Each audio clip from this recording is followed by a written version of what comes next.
Good afternoon.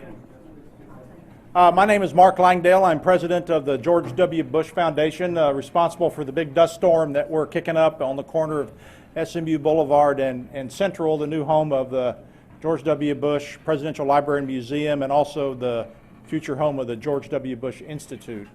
A lot of things are exciting about the project, but one thing I'm really excited about is the fact that we're right here on the campus of SMU, and a lot of the things that we're working on, we're doing in partnership with SMU, and one of them is this event today, the opportunity to hear a very esteemed and interesting speaker talk about things of great importance. He gave us a little taste at lunch, and I know you'll enjoy the afternoon, but welcome, and it's my pleasure to introduce to you Michael Cox of the O'Neill Center for Freedom and Global Markets.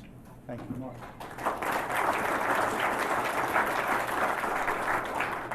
First, let me welcome everybody also, and thank you for coming. Our program today is a joint product of the George W. Bush Institute and the O'Neill Center for Global Markets and Freedom. We are two independent and distinct entities on campus, but whose views tend to naturally be aligned, since we're both right. But we are separate and distinct voices nonetheless. We work together sometimes, such as we did up in New York City 2 weeks ago for a magnificent program on the 4% Project. And such as we are also doing here today. And in that regard, I want to thank the Honorable Mark Langdale and recognize him for all that he's doing at the as the president of the George W. Bush Center to bring that entity to great heights. I also want to thank Andrews Distributing and Mike McGuire, who's here somewhere from Andrews, for his generous support of our speaker series, our O'Neill Center speaker series. We've had a couple of speakers here so far already, excellent, and then that's what's happening here today. My name is Michael Cox, and I'm director of the O'Neill Center for Global Markets and Freedom here on campus. What's the purpose of the O'Neill Center? It is to help educate SMU's students and the community on how a free market system works from the business level to the global economy level, so that those of us who've enjoyed capitalism's fruits up to this point will not see it destroyed before our very eyes for our children and grandchildren. This is an educational institution, and education is important, no doubt. But think about how much a finance PhD today is worth in Cuba or North Korea or Venezuela. Education is important, but economic freedom is essential in providing a market into which students can sell their knowledge. So we at the O'Neill Center are simply that, stewards of economic freedom. And to that end, we produce reports, give speeches, go on TV and radio, publish books, publish annual reports like many of you have seen, and write articles for scholarly journals and for newspapers. But most importantly, what we do is we try to develop today's youth, tomorrow's business leaders. You can follow us online at o'neillcenter.org. Now let me bring up here Rex Thompson. Rex has been a professor here at SMU since 1978, but most importantly for this occasion, Dr. Thompson obtained his MBA and PhD in finance, where I also taught for 1 year, not in finance but in economics, from the University of Rochester, while studying under the tutelage of our guest speaker here today. So Rex, thank you. Thank you.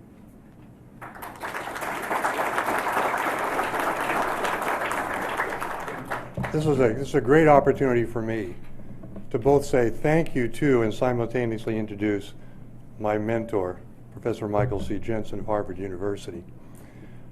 True, I was one of his PhD students. I was not the greatest, but I think they would all join me in saying that Professor Jensen helped bring out the best in each of us. And I think his colleagues, co-authors, support staff, all the thousands of students who have listened to his lectures and read his papers would say the same thing. And maybe that's one of his greatest contributions. And if you feel after you've listened to Professor Jensen tonight that you've changed or he's impacted you, you're in good company.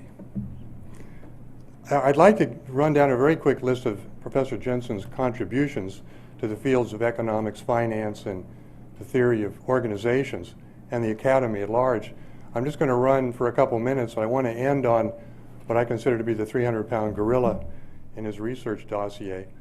But Professor Jensen started the Journal of Financial Economics, which is now the highest impact journal in the field, the Social Science Research Network, which is a fantastic online repository of research in the social sciences, which has served to just accelerate tremendously research in the social sciences by making it available sometimes years in advance of its hard copy distribution. And on the research side, it's not about the number of papers, although Professor Jensen has well over 100. And I have to admit, I haven't even had a chance to read them all. But I'm retiring soon, and I'll catch it all. I'll ask my questions later on some of them. I don't read them either. It's not about the number of papers. It's about their impact.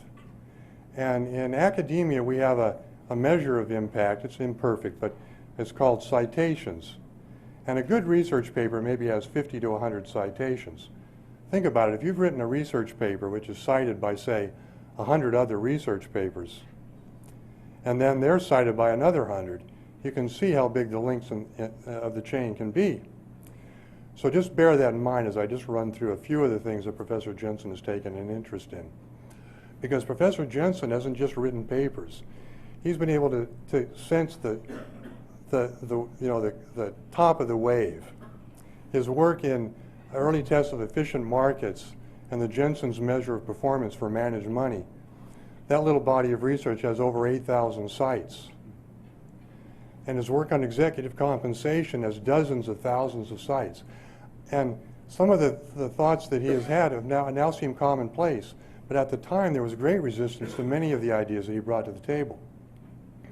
But the 300-pound gorilla in Professor Jensen's research dossier is his work in agency theory. His single paper with William Meckling on the theory of the firm and the effects of agency costs on shaping the modern corporation has over 30,000 sites. That's more papers than Professor Jensen could read in his lifetime, even if he wanted to. He has no idea what impact he has had. What is agency theory? It's the study of how principals interact with the agents that they hire in recognition of both of their own self-interest and the incentives that are created through the contracts that they have with one another, both implicit and explicit. And today, Professor Jensen is coming to talk about the power of integrity in shaping those relationships, in influencing the effectiveness of the organizations that they depend on, and in generating the satisfaction of the individuals involved. So here today, without further delay, my mentor, Professor Michael Jensen, Harvard University.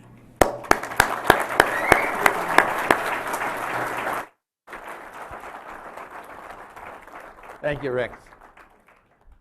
He was one of my best students. He's very modest, but you know that with him.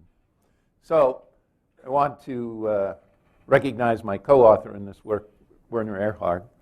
And this has been going on for about 8 years now. And we're working on a book for the philosophers of the world that will be coming out whenever we get it done with Cambridge University Press, and then we'll write a popular version that makes it all available to business people and people in general. Let me just say that if you want to get these slides, they're available. If you write down the number 155-2009, 155-2009, that's the abstract ID number, and you go to the CERN search page, and you put that number in there, you'll be able to download all of the 75 or so slides. And there's a few other related kinds of things. Let's start out by saying a little bit what do I mean by agency theory, so that, and thank you for that introduction, Rex, it saves me some time. What I would assert is that there's way too much concern about the conflicts of interest between people. I'm not saying that's an unimportant issue. It's a very important issue, and that's the heart of what agency theory is all about, as Rex explained. But there's way too much emphasis put on that. For example, we think about the conflicts between agents and owners, as Rex said, but between any two or more cooperating individuals. And I think we've made huge progress in resolving those problems. There's a lot of progress to be made. I don't want to say that we need to stop.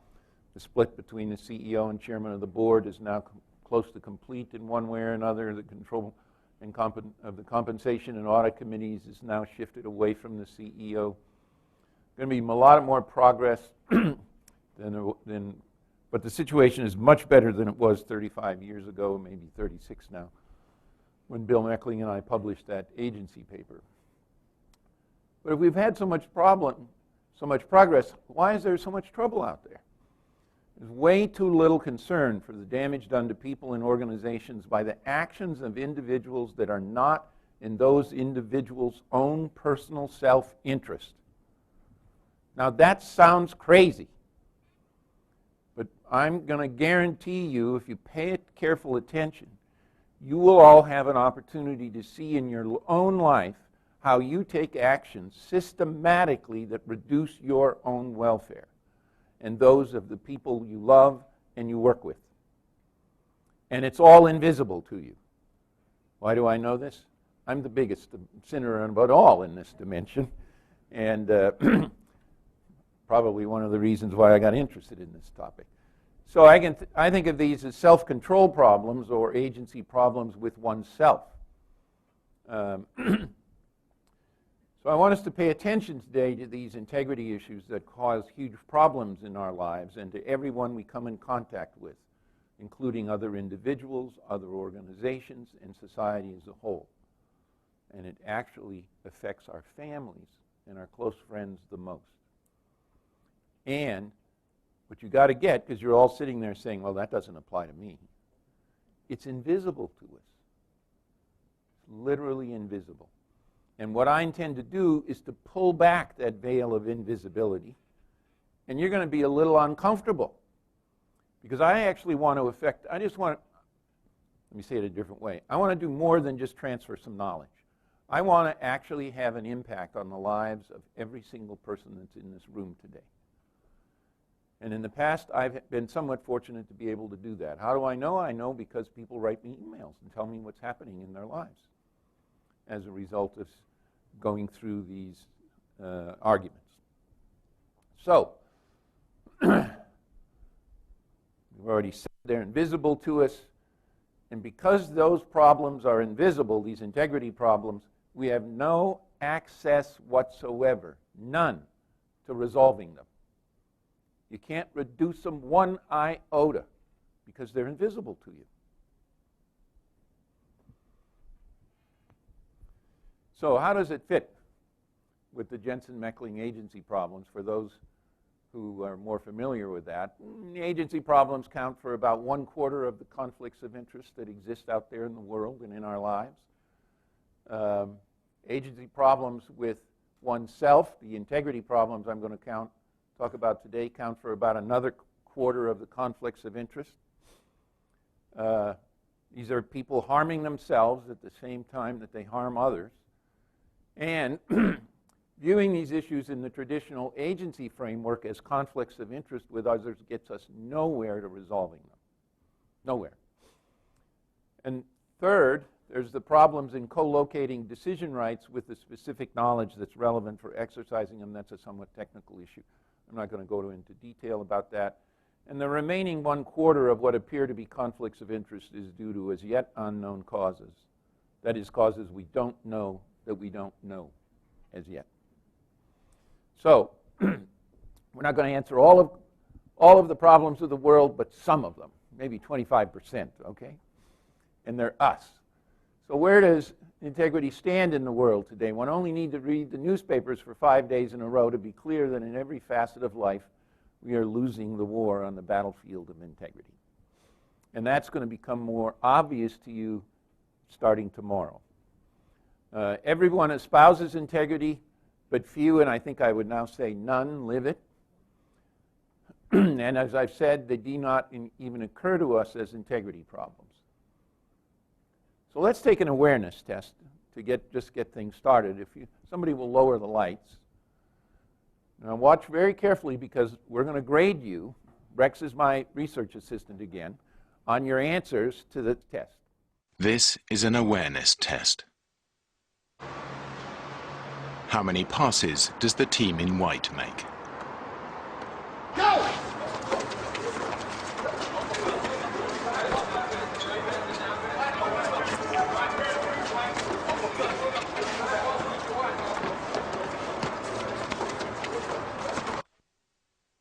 The answer is 13. But did you see the moonwalking bear?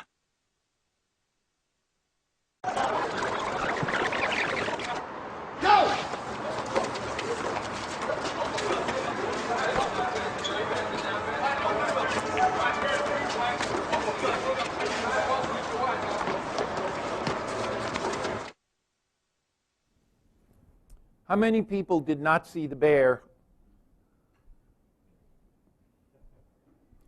And those who have seen it, I know there are some people in the room that have seen this. You're polite enough not to vote. So what I saw from up here is roughly 90% or more of the people in this room who hadn't seen this before. By the way, I didn't see the bear when I saw it either. Now, that had an enormous impact on my life. Because how could I sit there, I got the right answer, and not see the bear?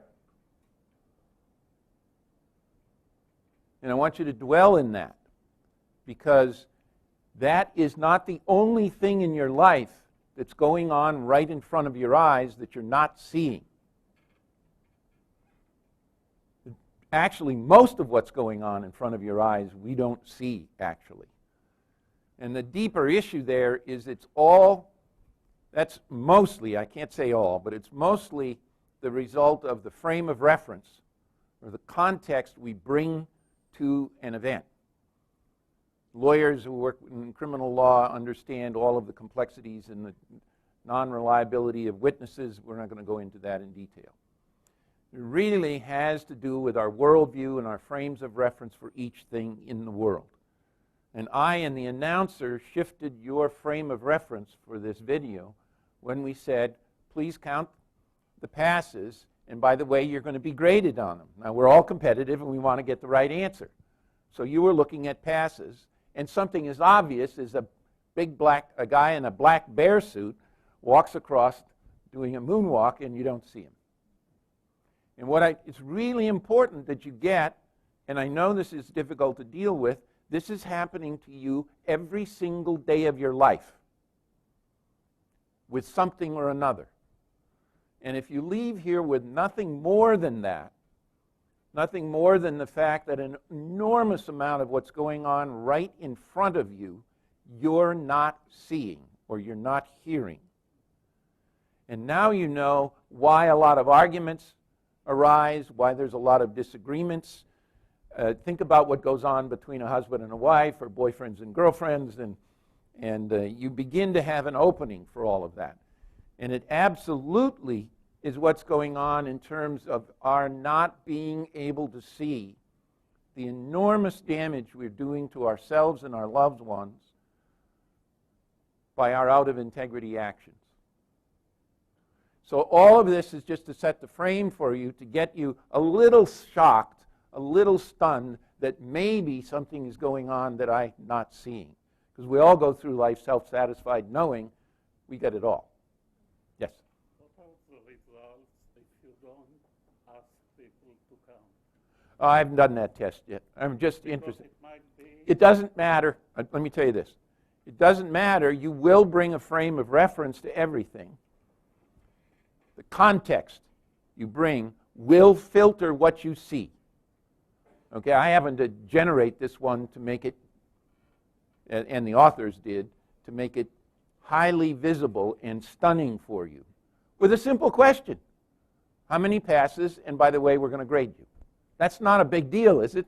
I wasn't threatening you with a gun. I didn't have a sledgehammer. Anyway, this is not integrity.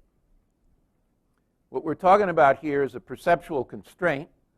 Well, most of us believe we see the world and what we're dealing with as it is, that is, as we've just observed, it's clearly false.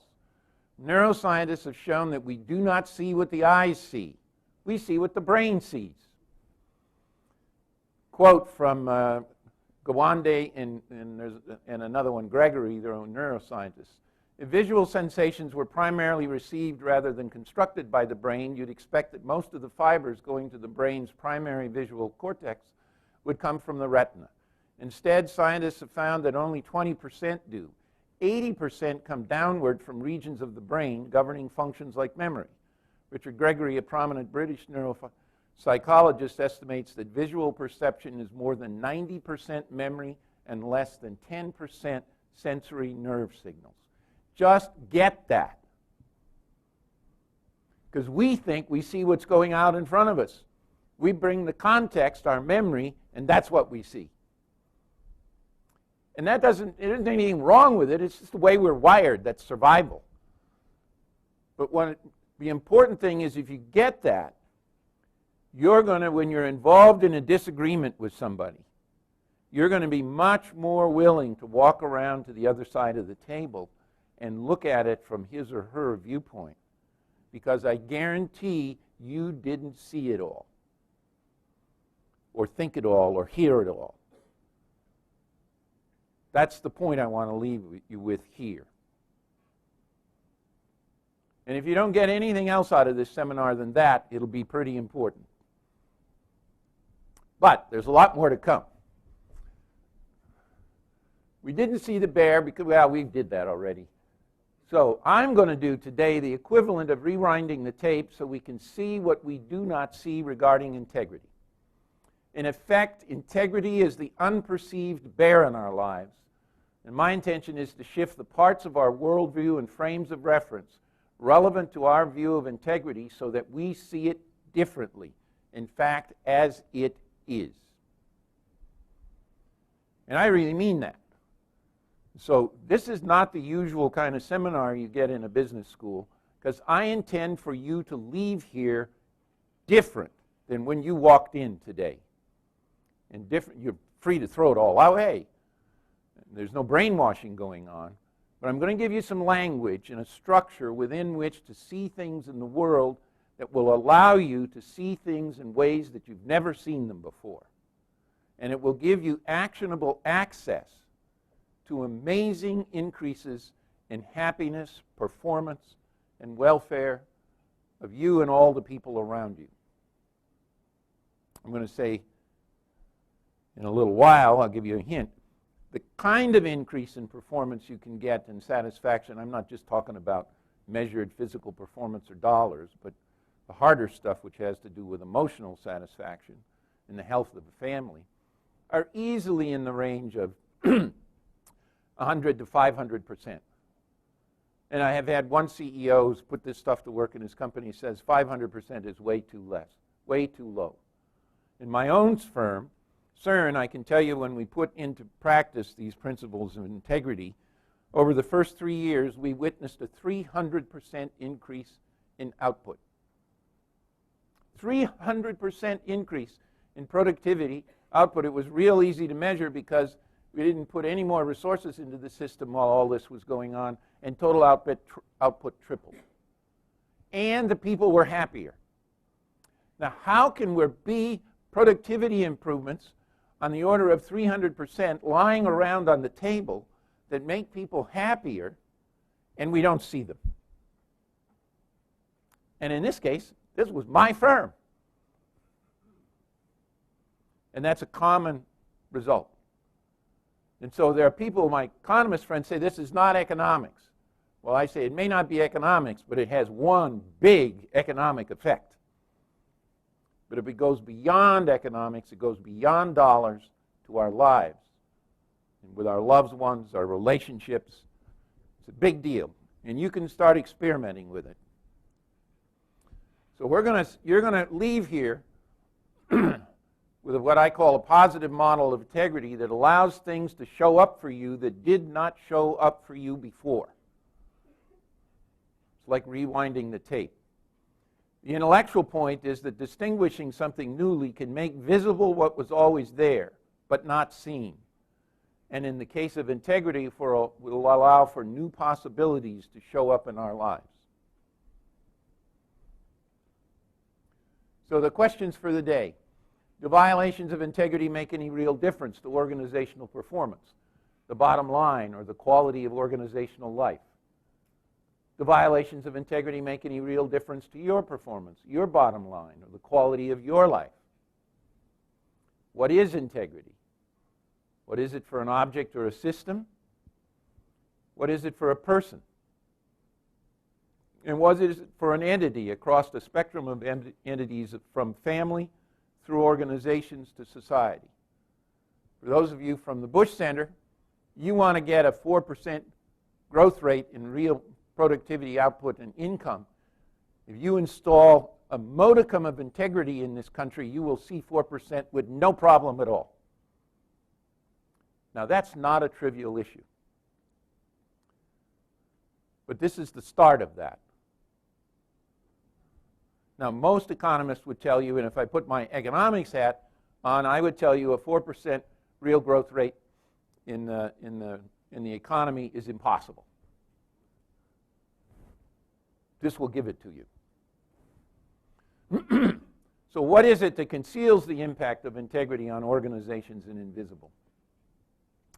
It's the way we think about integrity. And so I'm going to give you a new model of integrity that has nothing whatsoever to do with good or bad, right or wrong. It has nothing to do with ethics. It has nothing to do with morality. And every person in this room has got integrity all wrapped up with and confused with those things. So I'm going to let you just sit with that for a moment. Integrity is not ethical. Integrity is not moral in my world. And I know that's going to bother a bunch of you. But if you just succumb to it, give in to it, it will allow you to see something you've never seen before. I guarantee you. So, we're going to communicate a new language to deal powerfully with and provide actionable access. That's real important. Actionable access. This is not empty theorizing. I want you to leave here able to actually know what to do to see the effects of integrity on organizational, market, and personal issues. And I want you to think about it in terms of your own personal life, your relations with the loved ones around you, your friends, your families. We're going to distinguish integrity in a way that involves no normative aspects. That's what I mean by it doesn't involve morality, doesn't involve ethics. There's nothing either good or bad about it, except if you put integrity into something, the possibility for performance increases dramatically. And if you think that's good, then there's something good or bad about integrity. But integrity itself has nothing inherently good or bad about it, the way we're defining it. I'm going to distinguish what I call the law of integrity, which, like the law of gravity, operates whether you like it or not. There's nothing inherently good about the law of gravity or bad about it. But if you jump off a 4-story building without a parachute or some other protective mechanism, the law of gravity is going to cause real hurt when you hit the pavement. And it's exactly that way that I want you to think about integrity and the law of integrity. It just operates whether you like it or not. There's nothing inherently good or bad about it like gravity. It just is. And if you violate that law, you get hurt, or you try to violate it. We're going to distinguish integrity as a hidden yet critical factor of production. This is for the economists and the business people in the room. It's equivalent in importance to labor, capital, technology, knowledge, and strategy, and one that is invisible to economists and most businesses and businessmen and women. Absolutely invisible, as it was for me at SSRN. I'm going to reveal the effects of integrity on the performance of individuals, groups, and organizations, including its effects on the quality of life. We're going to distinguish ethics, morality, legality, and sincerity from integrity and show how they relate to integrity and therefore to performance. Those other things, those normative concepts, are important. I'm not saying that morality and ethics are unimportant. Far from it. They are important. But the gains you get from disentangling them from integrity in the way we define it are huge. So along the way, I'm going to provide you an actionable pathway to integrity, literally. You will leave this room being able to say, well, this is what I need to do to put integrity back in my life in this area, in this area, in that area, in this area. That's why I want you to leave here living this in your life. So as you're going along, I want you to think about, well, how might this affect my life if I'm really down there on the court playing? I'm going to show you an effective and fast pathway to being trusted by others. Now, most people say it takes a long time to develop trust by others in you. In fact, that's wrong. You can develop trust almost instantly, and I'm going to show you how to do it by being a person of integrity.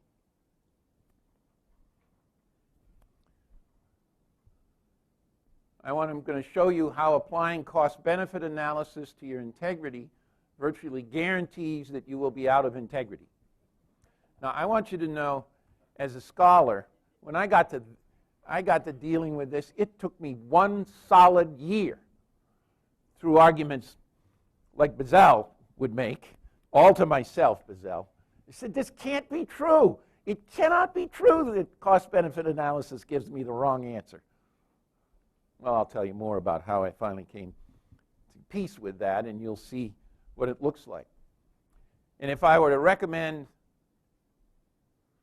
one change that would make a huge impact on the curriculum of business schools, one small change would be to have every one of our MBA students leaving the campus understanding that if they apply cost-benefit analysis to their integrity, and by the way, they and we do it all the time, and not knowing what we're doing, it would change the world. That's my forecast. It would change the world. We're going to get to that. Virtually guarantees you will be out of integrity and guarantees that you will be an untrustworthy person. I will show you why, despite its damaging consequences, people generally behave in ways that violate the law of integrity.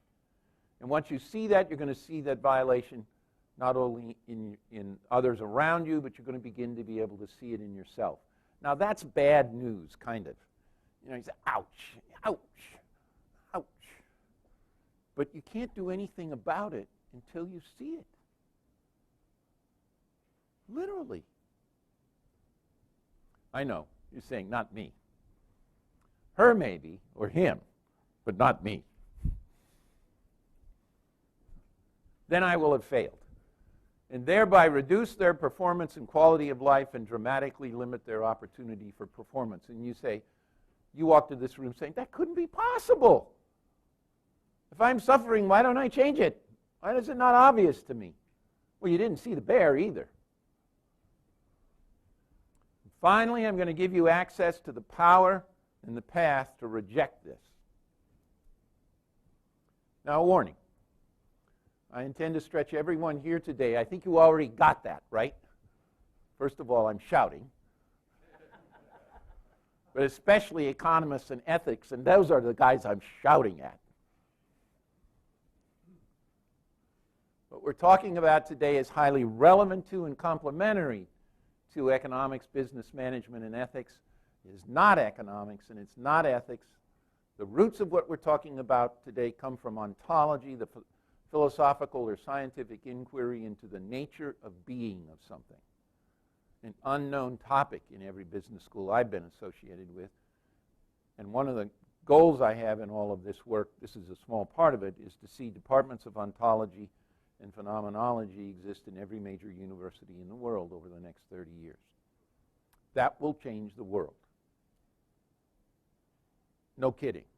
That will change the world. So, in our case, we're going to be talking about the nature of being for human beings and what it means to be a person of integrity. Now, when I first heard these words be and being written in this way, I was scratching my head. I said, what does that mean? What could that possibly mean? So I want you, we've all been trained by the educational system, even us professors. We confuse knowing with being all the time. Fact is, we communicate knowledge all the time. We talk to our students and teach them about leadership, for example, or about ethics, or about morality, or about integrity in the way we normally do it. And they leave knowing about those things, and it has absolutely no impact on who they're being. They are not being men and women of integrity. They are not being men and women of morality. They are not being ethical men and women. So I just want to open your eyes to the difference between knowing and being. And most educational programs we're dealing with in the business school, including those at Harvard, and you can tell how much failure we have by the number of our Harvard MBAs that go to jail every year. And we got a lot of ethics courses and morality courses, and it's all about knowing. Now, there is some changing happening there, and I'm hopeful that it'll have a big impact. Knowing is not being. And I'm talking about having you leave the room choosing to be people of integrity.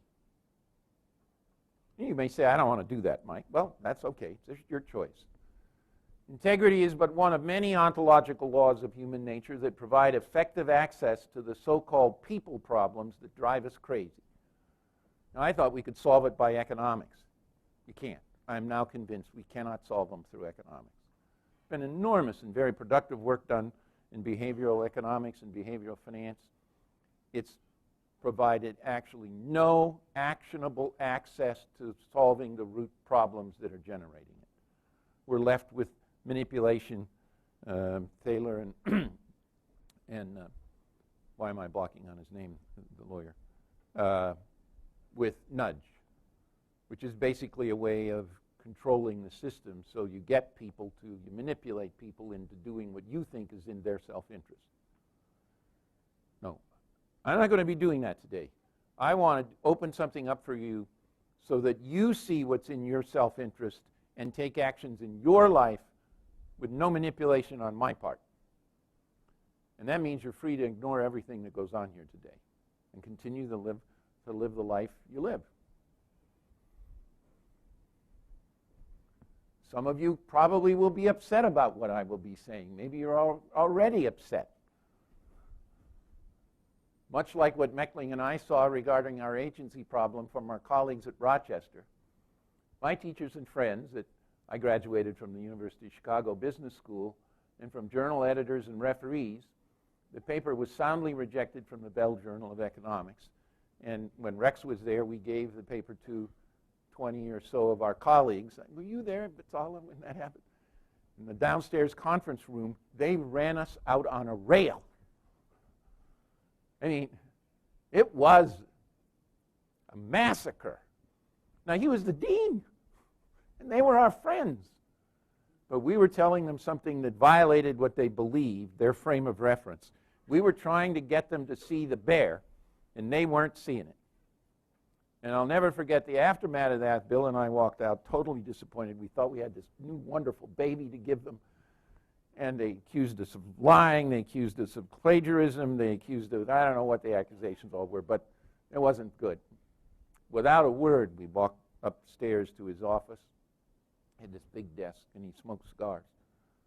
We walked in. I sat over here, and he sat behind the desk, took out a cigar, lit it with great fanfare, and said, well, Michael, we didn't sell that one. So it is predictable. We now understand the source of this unease and upset. When one's worldview or frames of reference about some important topic or issue are threatened by new knowledge or information, human beings react with strong emotions, like we're being physically threatened, like somebody is coming at us with a knife. Now, I know the scholars, some of the professors around here, have seen this. It comes back in the referees' reports. By the way, both of the referees on that original agency paper, which now has, according to Rex, over 30,000 citations. I'll have to go and check that, Rex. Said it wasn't even appropriate as a proposal for a paper, much less a paper. And Oliver Williamson, who was an expert in governance and it was one of his major issues, was the journal editor, was the Bell Journal of Economics, turned it down.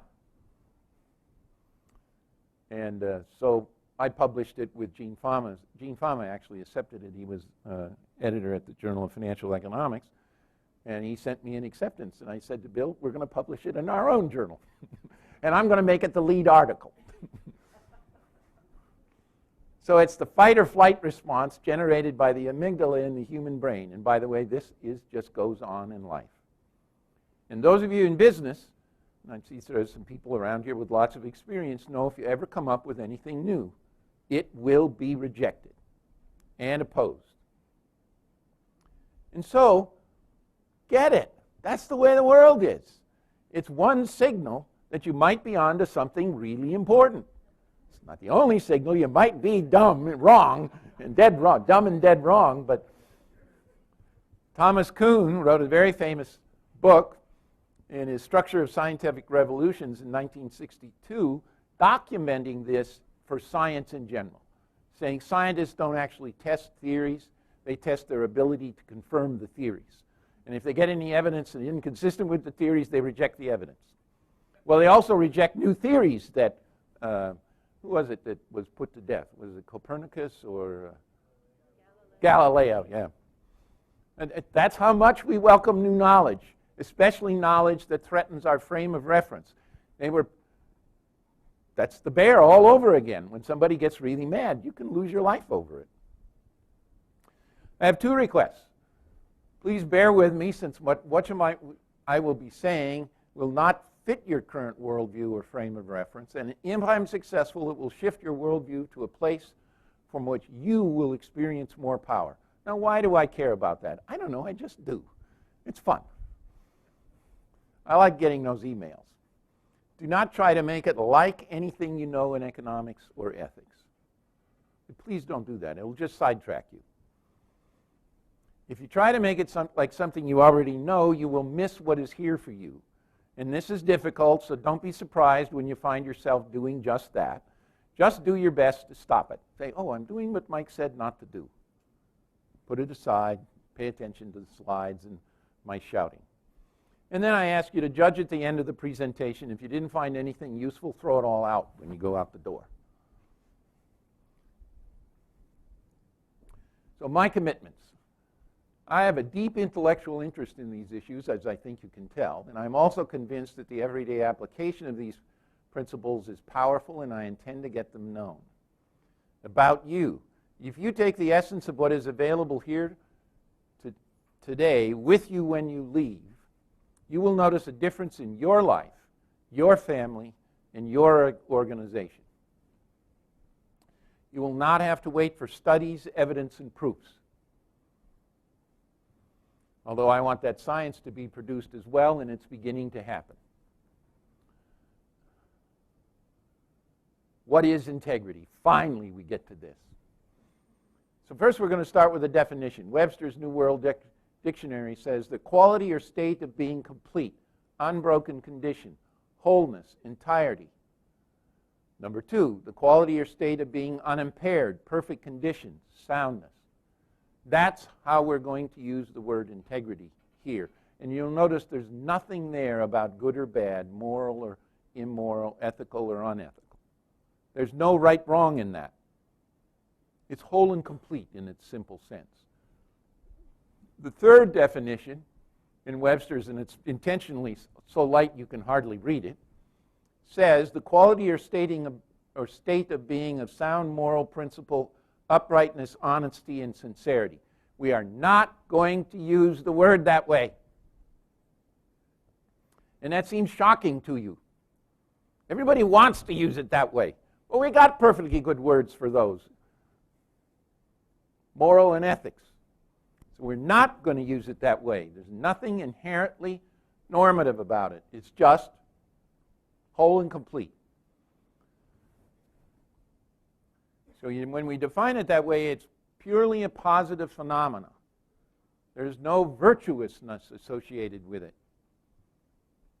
It's a positive phenomena like gravity is a positive phenomenon. It just is. There's nothing inherently good or bad about it, just the way the world is. And I'll show you how morality and ethics are related to integrity to solve that loop, because they are related. They have to be. and they're related in a very powerful way. So, the long neglected role of integrity as a factor of production. Economics, finance, and business scholars tend to avoid discussions or considerations of integrity because it occurs to them as normative. And when I was at the University of Chicago, the worst sin you could commit was to make a normative statement. You know, that took us out of the world of science and put us into the world of religion. And we were definitely scientists. So whether you like integrity or not is a normative value judgment on your part. But the effect of integrity or the lack of it on value, productivity, your life, etc., is a positive empirical proposition. It just either is or it isn't. I'm either right or wrong about that. Our positive link between integrity and value is no more normative than the positive link, this is for the finance people in the room, between a net present value rule for investment decisions and corporate value. It either is or it isn't.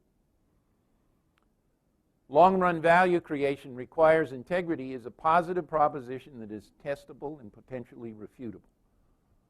Just a law. And the positive effects of integrity or its absence on firm performance have too long been invisible in the business community. And if you think it doesn't cost much, just watch what happens to Walmart with the revelation of their bribery activities covered up at the very highest level in that organization in Mexico. It has already cost them billions, billions. And that's only the beginning. And it's going to go on for a long, long time. Trust me. And the positive effects of integrity or its absence on firm performance have too long been invisible in the business community. And that's pretty dramatic evidence of its invisibility. In a company like Walmart that has such strong standards about right and wrong and not, well, you get the point.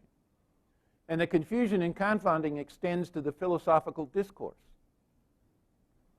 I'll just give you a flavor of the nonsense that's gone on in philosophy. This is from the Stanford Encyclopedia of Philosophy. What is it to be a person of integrity? Ordinary discourse about integrity involves two fundamental intuitions. First, that integrity is primarily a formal relation one has to oneself, or between parts or aspects of oneself. And second, that integrity is connected in an important way to acting morally. In other words, there are some substantive or normative constraints on what it is to act with integrity. How these two intuitions can be incorporated into a consistent theory of integrity is not obvious, and most accounts of integrity tend to focus on one of these intuitions to the detriment of the other.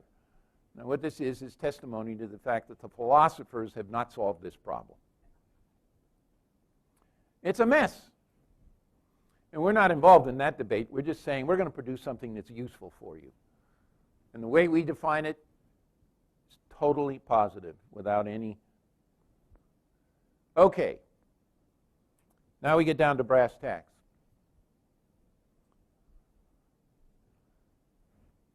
I'm just checking on time. Yeah, we're doing pretty well. So, definition. An object has integrity when it's whole and complete. Any diminution in whole and complete results in a diminution in workability. Now, is there anyone in this room for which that doesn't make perfect sense? Anytime something is not whole and complete, like bicycle wheel, I'm going to use that example, you pull off a spoke, it's not whole and complete, eventually it's going to get out of round, it's going to work less well, and it may collapse entirely. And that is true of anything, a database. So there's the bicycle example. Likewise, a system has integrity when it's whole and complete. This is an object. Now we're talking about a system.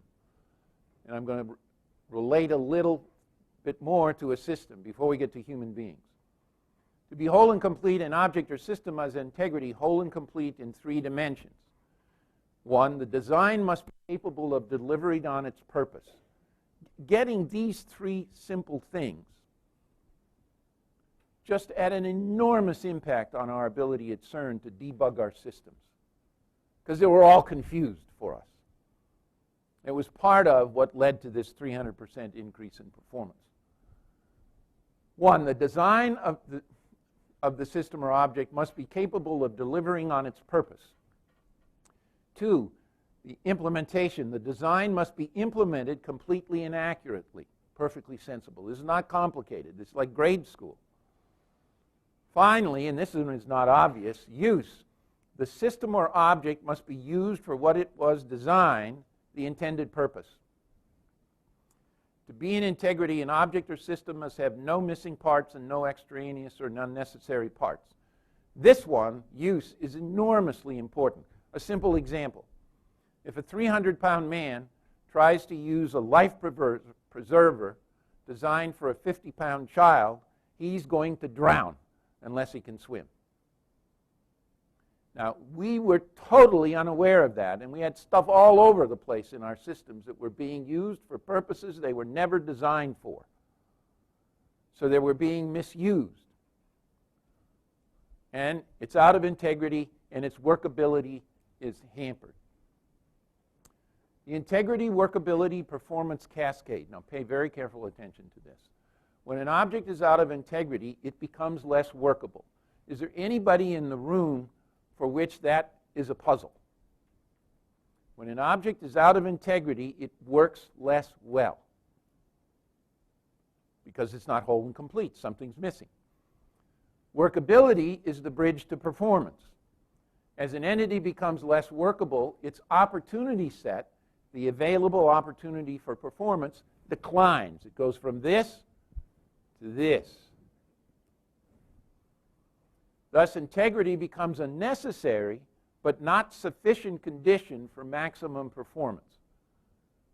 It's very important. It's necessary but not sufficient. Why? Many things affect performance, including, obviously, your mental and physical endowments. And for organizations, competitive, organizational, financial, and human strategy are all important factors. And if you got any one of them screwed up, all the rest of it could be perfectly in integrity, and that's going to seriously drag you down. The law of integrity is like the law of gravity. The law of integrity states, as the integrity, the state of being whole and complete of an object, system, person, or human entity declines, workability declines. And as workability declines, the opportunity for performance declines. If there's anybody that has a problem with that, raise your hand. Yeah, go ahead. Great. Can we get a mic over here?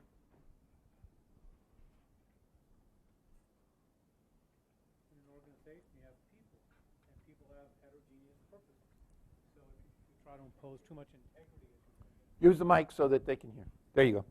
How's this doing? Okay. Yeah, great. Well, organizations are made of people. People have heterogeneous and competing purposes, and to abide a certain amount of blindness to what the incidental activities of the members of your organization are engaged in may be the path of wisdom, rather than trying to impose a design which perhaps doesn't embrace all the particulars that the organization will actually face in its day-to-day operation. Bernard de Mandeville wrote a poem called The Grumbling Hive, in which he imagined that suddenly people have ethical integrity. They suddenly are, behave justly. Let me interrupt you just for a moment. And, go ahead. And in his story, the hive collapsed and fell apart and didn't work. And, and he said the private vices may produce public benefits. So that seems to be contrary to the law of integrity. Right. So you've gone right back to the agency problem and conflicts of interest between people to explain all the crap in our lives. That's what you just said. And what I said was that's what everybody does. And they don't see that integrity, lack of integrity, that is taking actions which hurt ourselves, also hurts other people, and represent at least as much damage as is done by the thing you just pointed at. So I'm not disagreeing with what you're saying.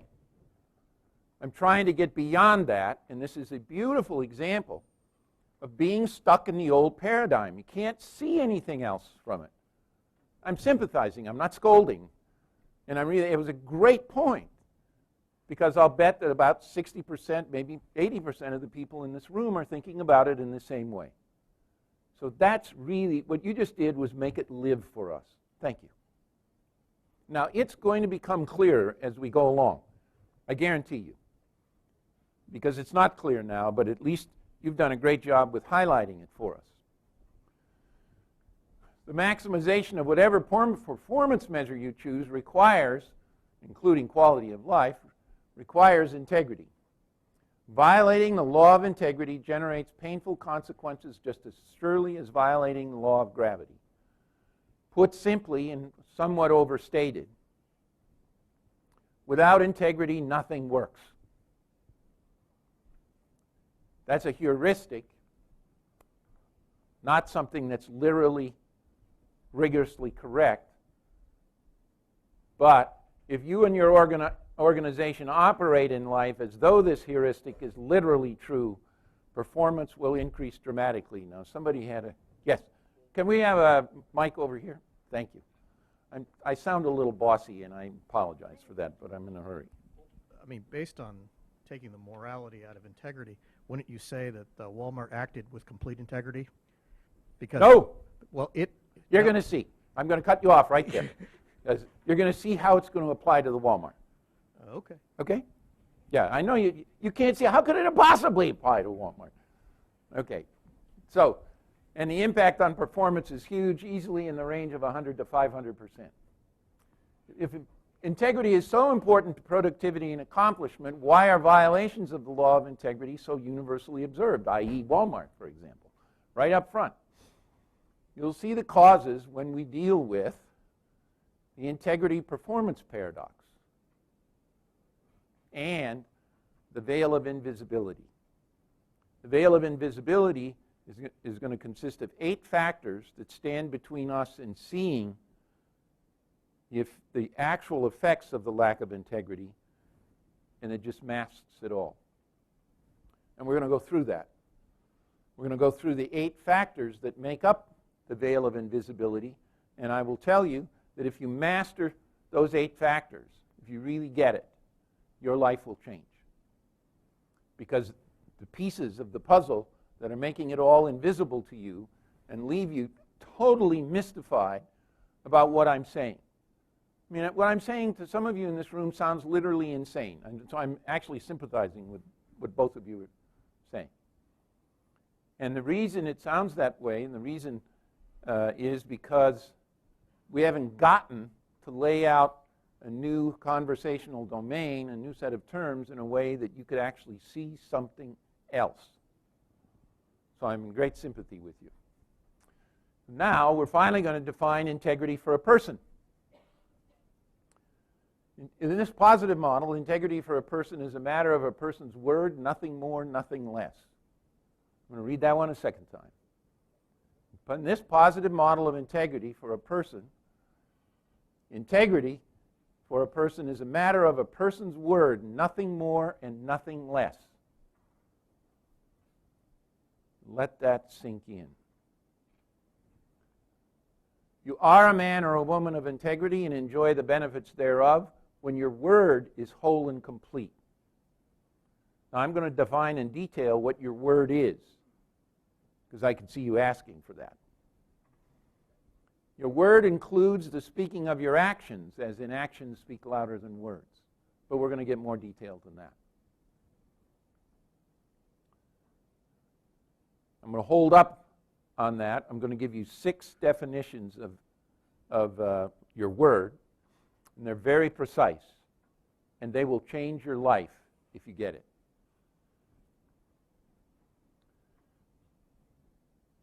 But holding that for a moment, integrity is honoring your word in our model. Now, what in the world could honoring mean here? Well, we're going to do that. While keeping your word is fundamentally important in life, you will not be able to always keep your word unless you are playing a very small game in life. However, you can always honor your word. So what do I mean by a small game in life? Suppose I said, I give my word, I commit to, that I will wake up every morning. Now that's what I would call a small game in life. I'm only going to miss that once, and I won't even be around to know it. So basically, I have committed to nothing. That's a small game. Now, if you're a leader, and this all came about as our research into leadership, if you're a leader, you must be giving your word to lots of things that you have no idea how to make happen. And you're going to fail on some of those. And you've got to have a way to be in integrity when you cannot keep your word. All that crap out there in the world about keeping your word is one of the aspects, and a very important one, that stands between you and seeing what integrity actually is. That is one of the factors, one of the 8 factors that creates the veil of invisibility. So honoring your word, integrity, is keeping your word, or when you cannot keep your word, just as soon as you become aware that you will not be keeping your word, including not keeping your word on time, saying to everyone impacted the following. Real close, listen real close. A, that you will not be keeping your word, and B, that you will keep that word in the future and by when, or that you will not be keeping that word at all. And C, what you will do to deal with the impact on others of the failure to keep your word or to keep it on time. Now, how often do you find people behaving with respect to you in life that way? And how often do you behave that way with others? George, you know, I promised I was going to do X. Actually, it was by last week, and you'll notice I didn't do it, which is what people usually do, right? You know, for me, it's a referee's report I haven't filed yet, or I haven't done something for Sue, my partner. So I've already gone by and I didn't let you know. I'm out of integrity. That's never a good thing. It never contributes to this relationship. You're disappointed. You had to be out of integrity, but you were going to use the report for. We can go into more detail on that. What I want you to do is I really want you to think about in your life how many times you don't deliver on your word and you don't honor it in the way it's defined here. And we're going to talk in more detail why you don't honor it. It occurs to you as embarrassing, costly, and I intend to take that away. And for you to see what happens, because when you don't keep your word and you honor it, trust materializes almost immediately. It's a direct pathway to trust. And I'm betting there probably isn't a single person in this room that understands that, because it's all invisible to you. And that's another one of those elements in the veil of invisibility. Is there any questions about this? It's pretty straightforward, although totally different than anything you've ever thought about. No questions. Great. I don't want to run out of time. So the power of honoring your word when you will not keep your word. When the literature on trust talks about walking the talk, it says to be trusted, you must keep your word. Well, we went through all of this. You can read that if you want. Surprising to most people is the fact that you will engender a greater degree of trust and admiration when you do not keep your word, but you do honor your word. Here's an example. This is a direct quote. One of my ex-colleagues at Rochester sent me this paper when she found out what I was doing with integrity. Written by Bittner, Booms, and Tetrault, they're marketing people. The service encounter diagnosing favorable and unfavorable incidents in Journal of Marketing in 1990. So this is one paragraph which quotes the whole tenor of the article. And I'm going to read it to you. 23.3% of the memorable satisfactory encounters, they were studying airlines, restaurants, and hotels. 23.3% of the memorable satisfactory encounters involved difficulties attributable to failures in core service delivery. From a management perspective, this finding is striking. It suggests that even service delivery system failures can be remembered as highly satisfactory encounters if they are handled properly. One might expect that dissatisfaction could be mitigated in failure situations if employees are trained to respond, but the fact that such incidents can be remembered as very satisfactory is somewhat surprising. That goes through the whole article. I'll give you an example, and they gave many. A husband and a wife show up in a convention city for their reservations at a hotel with their 2 children, and they don't have a room. Somebody didn't check out. The hotel is full, and there isn't a single room available in the entire city for them to get them. So they took a small dining room and put cots and pillows and stuff and made up a bedroom for them. And the family rated it as a highly satisfactory experience. They failed to keep their word, but they honored their word by doing their level best to deliver on what they promised, and they apologized, and they found that over and over and over again.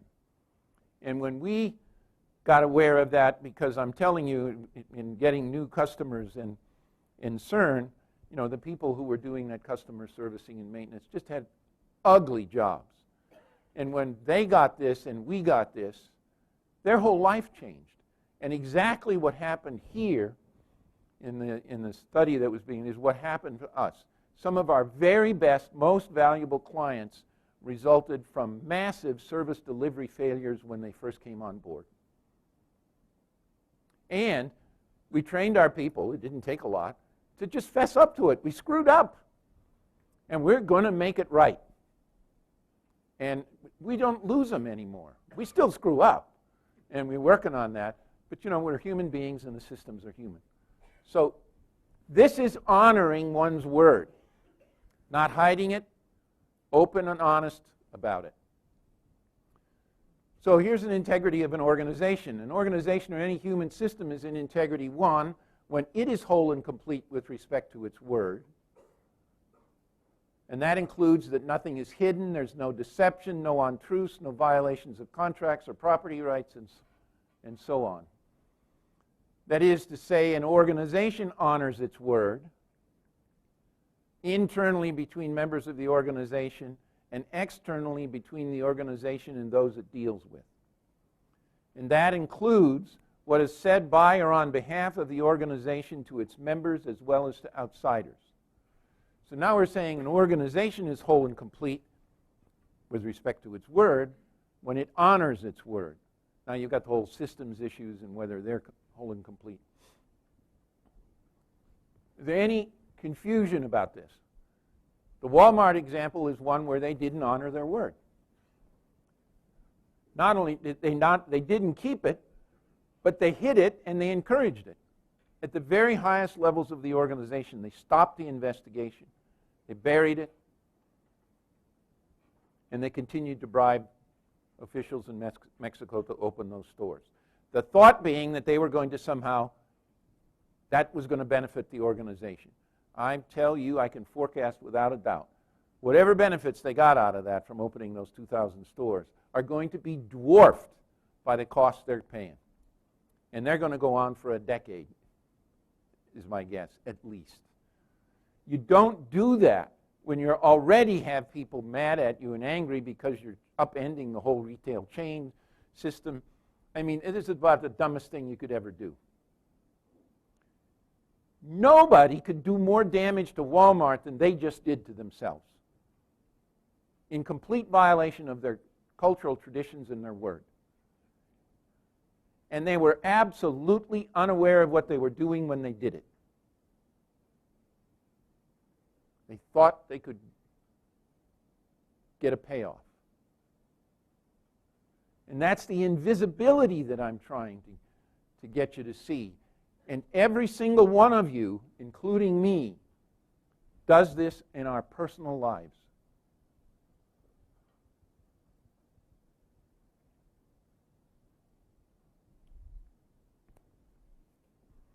Integrity of a person. This is real important. Your word defined. W1, word 1. What you said, whatever you said you will do or will not do, and in the case of do, doing it on time. Pretty straightforward, right?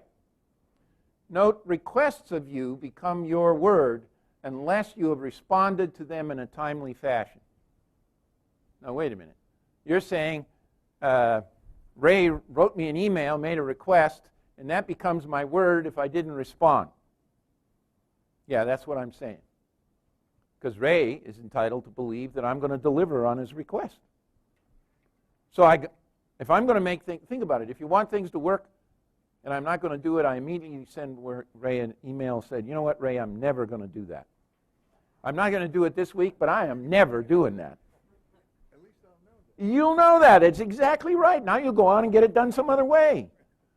Other than me dragging you along. And I just want you to think of in your life, in your work life, in your family life, what an enormous contribution to workability my taking on that his request is my word unless I explicitly turn him down. Now, I might say I'll deliver in a month and a half, or it won't be for a year. You know, there's whole variations on that. But that itself should suddenly open your eyes to something you hadn't thought about before. Now, it's going to get even more interesting as we go along. What you know. Whatever you know to do or not to do. This is word 2. And if it is do, doing it as you know it is meant to be done and doing it on time unless you have explicitly said to the contrary. So this puts the burden on you. You know what it's supposed to do and how it's supposed to be done. So you're telling the other person, I didn't know what you meant, I didn't know what it was supposed to be done. That doesn't fly. You're out of integrity. And without integrity, nothing works. Pretty obvious. Now this one we're going to have a little trouble with. W3, word 3, what is expected? Whatever you are expected to do or not do, and these are actually unexpressed requests is a more rigorous way to say this. Whatever you expected to do or not do, that is unexpressed to you requests. And in the case of do, doing it on time, unless you have said to the contrary. So look what I've just said. I'm going to make this one real personal. So your partner, for those of you who are married or in relationships, expects you to do something. Now that's an unexpressed request in our language because he or she hasn't actually formally asked you to do it. Anybody recognize that that goes on in life sometimes? Yeah, all the time. And what happens if you don't deliver on that unexpressed request? You bet. Now you're in real trouble. So what does this mean? Unless you have explicitly said to the contrary. So April and I are in a relationship. It may be at the office, it may be at home. So you're playing Sue for a moment, my Sue. And so I go to Sue and I say, Sue, I have this sense that you have this expectation of me, an unexpressed request, and then she tells me what it is. And sometimes I'll say to her, you know what, I'm never doing that. I am never doing that. Let's be clear. Now, that creates an uncomfortable conversation, right? You bet. It's nowhere near as uncomfortable as when I don't deliver on it. And now I'm guilty. And I got to deal with your disappointment. And that's actually a path in which people can work out. You will know. So there are lots of things that Sue expects me to do that I take on. I'm going to deliver on those. Now, do I always? No. And then I'm out of integrity. And then I got to work like the devil to make up for it. Because I got to honor my word. Now, that is something that human beings do not think about for themselves. So start small. Start with your friends. Start at home. With your wife, your husband, your children, your bosses, your coworkers. Now, there's a fine print here. It says, note what you expect of others, those unexpressed requests of you, is not for you their word. Now, this is really getting ridiculous, isn't it? What's good for the goose is not good for the gander. So they get to be my word, but I don't get to be their word. But think about what that does for workability. I know that if you can't put integrity in for anybody else, but I know if I don't tell April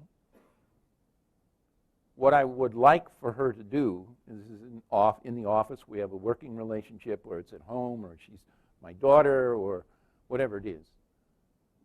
If I don't explicitly make a request and I take on that for me, although I'd like her to do it, but if I haven't said so, then that's not her word. And when she doesn't deliver on it, I don't have any complaint. I just want you to contemplate what that will do to workability in your life. And is it a big deal to do it? No. You're going to have a few more uncomfortable conversations, but the total level of uncomfortable conversations is going way down. But you never thought about it this way. I never thought about it this way until we invented it. And we invented it by saying, what is it that how can we define one's word and honoring one's word so that life works? Nobody came down from the mountain and said that this is the way it should be. This is all made up. It just works. Try it. You had a question back here? Just a comment, I guess, is that W4 would really be... Go ahead. Really mean that... W3, because we haven't got the W4. No, I put a W4 in that note. I'm sorry, well... Oh, you got... Okay, we're dealing with... Let's go back. Whoop. We're right where you are. Yeah, in other words, part of being a person with integrity would be a person who would always express their requests. Yes. And if you don't express it, for you, those unexpressed requests are not the word of others. If I express it and they don't say no, they're your word. Now I got you. But aren't you out of integrity when you don't express it? Right. Well, it's no problem if you don't express it. The problem arises when you hold them accountable for not meeting your unexpressed request. And how many times does that happen in life? It's called being a woman. I just wanted to wake up the sleepers, that's all. We guys do it just as often. We just as often. On to 4. What you say is so. Now this one, listen carefully to, because I'm going to hit you over the head with a club on it. The businessmen in the room. What you say is so. Whenever you have given your word to others as to the existence of something or state of the world, your word includes being willing to be held accountable, that the others would find your evidence makes what you have asserted valid for themselves. So I'm going to make an assertion about the state of the world. And for me, that's my word, and I am willing to be held accountable by you. I haven't given you my evidence, but I'm being willing to be held accountable by you that if I give you all my evidence about the state of the world, you will come to the same conclusion as I came to when I gave you my conclusion. Now, for those in the room who are in business or know about what goes on in business in the earnings management game, I'd like you to think about the out-of-integrity actions involved in managing earnings. And we actually teach it in business schools. We teach the ways to manage earnings. Now, what is that? We're cooking the books in various ways, and we're selling orders into the market at a discounted price in order to move demand from next period to this period and vice versa. And why are we doing that? Because we want to either jack the earnings up or lower the earnings so that we meet the analyst's expectations. All in violation of word 4. Yeah, unless you say that's what you're going to do, and then it has no impact whatsoever, right? Yeah. So, and you said it exactly right. So, there's some merit to doing some of that sometimes. right. And if you say exactly what you're doing and the impact that's happening, there's no out of integrity. But that almost never happens. Yeah. And so the idea and the discussion, and I've sat in board meetings with perfectly honest people discussing managing earnings. I call lying about earnings. Because, management is not a derogatory word. We're managing earnings to give the market what it wants. Jack Welch spent his entire career at GE lying about earnings. Now, when I was quoted in a newspaper on that, an Australian newspaper, he called me at 8:30 the next morning. What do you mean? And I said, well, Jack. Well, anyway. Microsoft, same thing in the old days. So I just want to wrap this up. If you, as the managers and the board that are doing that, are giving your earnings reports to the market or your forecasts of earnings reports, and you're not providing all the evidence on it, you are in integrity when you hold yourself responsible that the market will come to the same conclusion you came to if you tell them everything you did to produce that earnings forecast. I manipulated this number, I overestimated that, I underestimated this, I moved the sales from next year into this year, or I moved the sales from this year into next year, and I moved expenses the other way. Every person in this room would conclude, if I told you that I don't believe your numbers. And so, why am I doing this? Not to beat up on Jack Welch or the others. I want you to get the power in this. When I introduce the word lying, that makes it all emotional. So I should take that out. Because what it is I'm intentionally deceiving. I'm violating this word. I'm saying, and believe me, the people that do this will not give the evidence that lies behind it to the person on the other side because they don't believe they'll come to the same conclusion. And the efforts they will go to, and I'm not just talking about earnings reports, the efforts they will go to hide that stuff is beyond belief. So I'm hoping that you're beginning to see the world shift a little bit for you as to how a very simple set of definitions can lead to some remarkable changes in behavior and the ability to see the damaging consequences of my own or your own behavior. Because we're all tempted to try and get by a little. Number 5, what you stand for, whether expressed in the form of a declaration made to one or more people or to yourself, as well as what you hold yourself out to be for others as standing for, formally declared or not. I'm not going to go into the details of that, but you sort of get the thrust behind that. Who I hold myself out to be, both for myself and for others.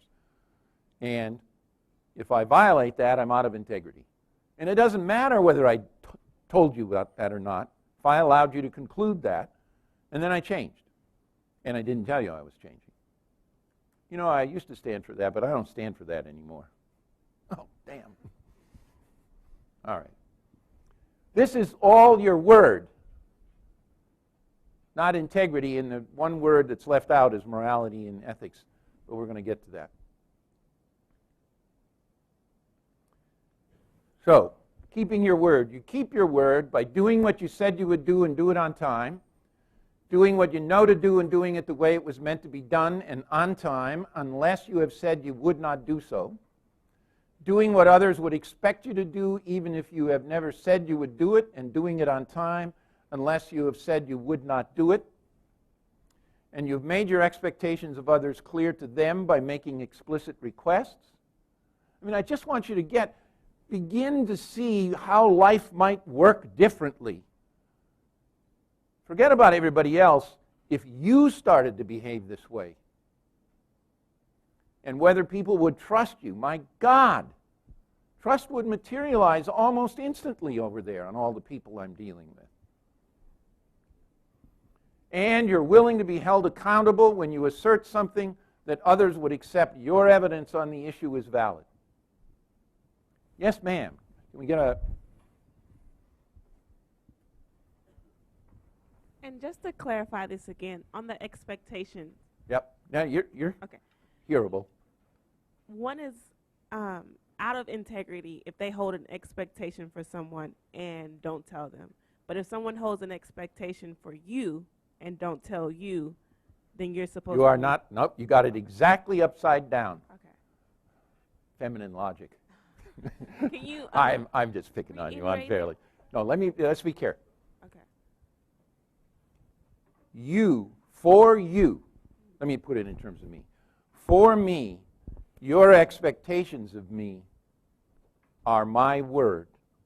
Every single one of you are my word, unless I explicitly confront you about it and say I'm never doing that. For me, my expectations of you are not my word. They're not your word, is what I meant to say, unless I've explicitly made a request. That's the kicker, isn't it? Now imagine what happens if you take on the job of being responsible for the unexpressed requests of others around you. I say, Irene, I got this feeling you're expecting me to do something. Do you have a request for me about this? You know, maybe it's the delivery and managing this customer, or whatever it is, or taking care of the kids, or getting home from work. So now we can have a conversation and I can find out what you want. And maybe you say, I don't have any expectations or requests of you in those dimensions. Fine. Most likely, the fact is, we have some indication that our spouses and coworkers have some expectations, better called unexpressed requests.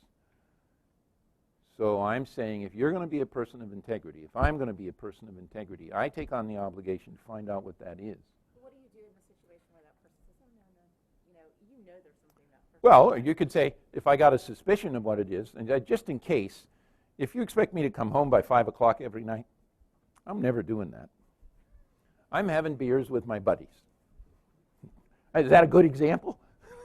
No. Well, I don't know. Make up your own. But you get the point. And I'm not saying it's all simple, but if you make yourself responsible or accountable for the expectations of others, for the unexpressed requests, it will bring about a sea change in your life as well as theirs. And I'm not just talking about the intimate relationships in a family with our kids and our spouses, but I'm talking about everything that goes on at work. Yeah? What about that line between reasonable and unreasonable? Go ahead, give them that. What about the line between what would be considered maybe reasonable and unreasonable expectations? Because there are some expectations that when we're thinking somebody might have an expectation of us, because in our frame of reference, we have reason to believe that it may be there. Yeah. Well, just ask them. And, well, if they have, be careful, I'll take you through it again. So I ask you, or you ask me, Mike, are you really expecting me to do this? You could leave out the really. Mike, are you expecting me to do this? And I say, I'm expecting you to do that, but a whole lot more. I'm making it a really unreasonable request. And you say to me, you know what, Mike? I'm never doing that. But what if then it's not your word. What if the unreasonable expectation is not unreasonable in the sense that you'd never do it, but it's unreasonable for you to think that that person would even have an expectation of you? Yeah, well put. Because what I'm saying is, if you make yourself responsible or accountable for the expectations, the unannounced expectations of everybody that you want to have a relationship with, the quality of your life is going to go up enormously. Because it's way easier to have that I'm not going to do it conversation now, or I'm going to do part of it, than to wait until after you've violated the expectation and have it, and then you're in deep trouble. And we all know that. It's just that simple. I'm worrying about the time A short question? Yeah. What I am hearing is a very interesting systemization of maturity, frankly. Right. Very good way to put it. For the young people in the room, it really seems to me is it's simply saying, you take responsibility for your own life. You don't expect others to take responsibility for your life. You can only affect the change in your life. Others can't. So if you feel there are expectations around you, you should clarify them, and you should be mature. I mean, right. And I like the systemization of this because it creates a kind of a clear way for people to grow to maturity, frankly. Right. It really has very little to And do by the with- way, it really has nothing to do with ethics, morality. It has to do with performance and absolutely. and managing expectations. And by the way, I don't know a single adult that actually does this other than the small group of people that have worked with me in authoring this material, including me. I still don't do it all right. So and for every one of us, there's an element of immaturity. You know, for every single one of us is a kid inside. Yeah.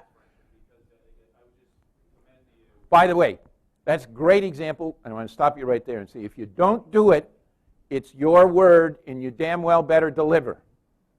Otherwise, you're going to have unworkability in your life. All I'm saying is there are areas of ambiguity that are important to keep in life, and I would commend you the reading of On China by Kissinger as to how working through that ambiguity and leaving it there resulted in a very successful relationship between what ultimately became two superpowers, first one and then the other came. Valid point.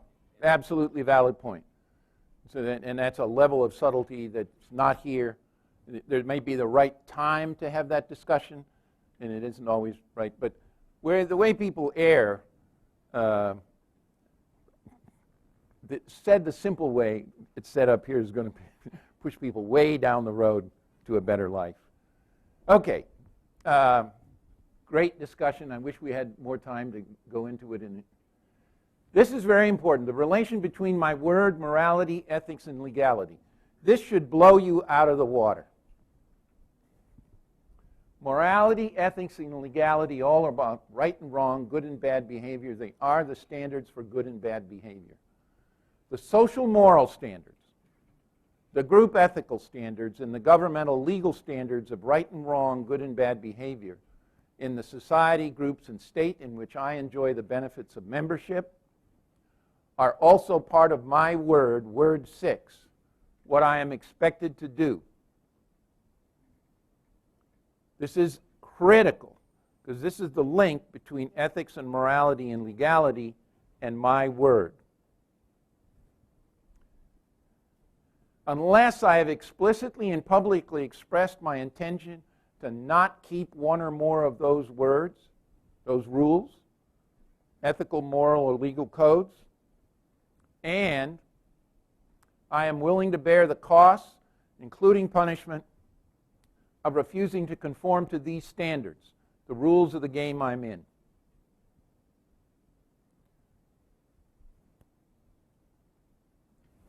In fact, if you do that, I have honored my word with respect to these standards. I'm sorry. Yeah. Could you tie that back to the Walmart example? Because I'm still struggling with. So Walmart could have been in total integrity, bribing Mexican officials if they had simply announced, this is how we're going to do business in Mexico. We're going to bribe officials. And I'm willing to bear any legal or other consequences from doing it that way. Now, let me just go to the bottom of this, you'll see. So, in summary, morality, ethics, and legality are part of your word by your mere presence, unless you explicitly say that you do not give your word to one or more of those rules. It converts, this is the power in it, it converts the word of others that is imposed on you to your word. You have the right to choose. To be in integrity, you must inform all those in the game you are playing when you are not going to follow one or more rules of the game. And as long as I tell you about it, and I'm willing to bear the consequences, then I can disobey any of the rules of the game I'm in. Gandhi is an example. He was explicit about the rules he would not follow and was willing to bear the consequences, including going to jail. And one skinny, not very well-dressed guy changed the lives of 600 million people. But he did it with integrity. I don't think he thought about it in terms of that word. You do not have to follow the rules. And there is a principled way not to follow the rules. And it's just this. And you can think about that in terms of any game you're playing, a poker game or a game of life or whatever it is. And if there are one or more of the rules or the understood rules of the game that you're not going to follow, you are obligated as a man or a woman of integrity to tell everybody in the game with you that you're not going to follow this rule or that rule, and you have to be willing to bear the consequences thereof. That's a principled way to disobey the rules. A major puzzle. Why is it, and now I'm going to really move because we got 19 minutes left. Why is it that almost everyone acts without integrity in one way or another, including me, despite the huge cost it imposes on them? Everyone in this room sees themselves as persons of integrity, including me. The bad news. I can say with great confidence that no one in this room is a person completely in integrity, including me. That self-satisfied view is one of the causes of the universal lack of integrity in the world. Let me repeat. The common belief that we have made it is one of the factors contributing to the lack of integrity. The fact is, integrity is a mountain with no top, so we had better get used to and even like climbing. And I absolutely mean that.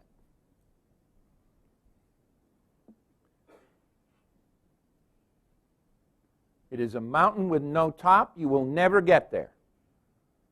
You can get higher on that mountain, and the higher you get, amazingly remarkable things happen and continue to happen as you get up that mountain. With all the critical elements of this new model of integrity on the table, we can see how difficult it is to be fully integrity as a person or an organization.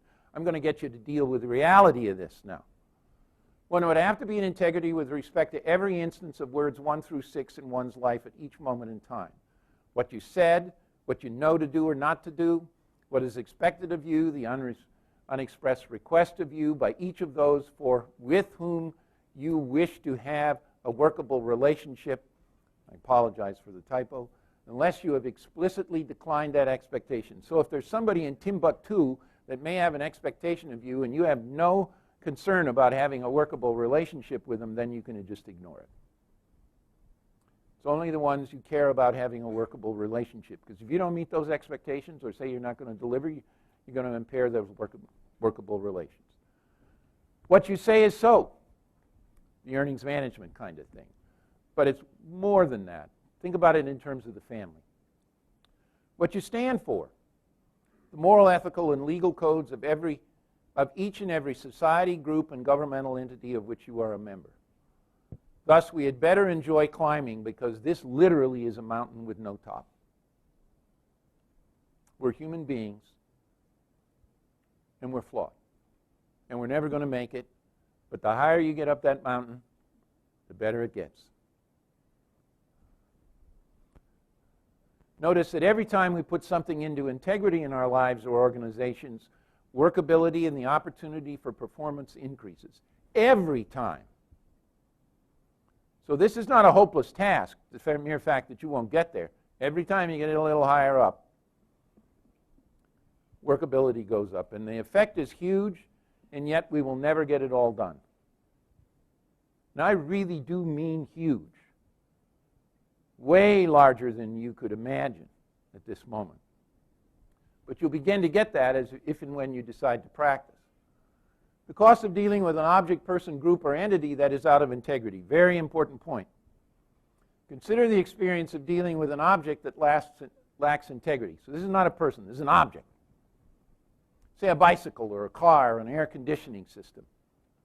And I know every person in this room has had this experience. When it's not whole and complete and unbroken, That is, a component is missing or malfunctioning, it becomes unreliable, unpredictable, and it will create those characteristics in our life. This is just a car or an air conditioning system, for crying out loud. The car fails in traffic. We create a traffic jam. We're late for appointments. We fail to perform. We disappoint our partners, associates, and firms. And in fact, the out-of-integrity car creates a lack of integrity in our life with all sorts of unworkability fallout.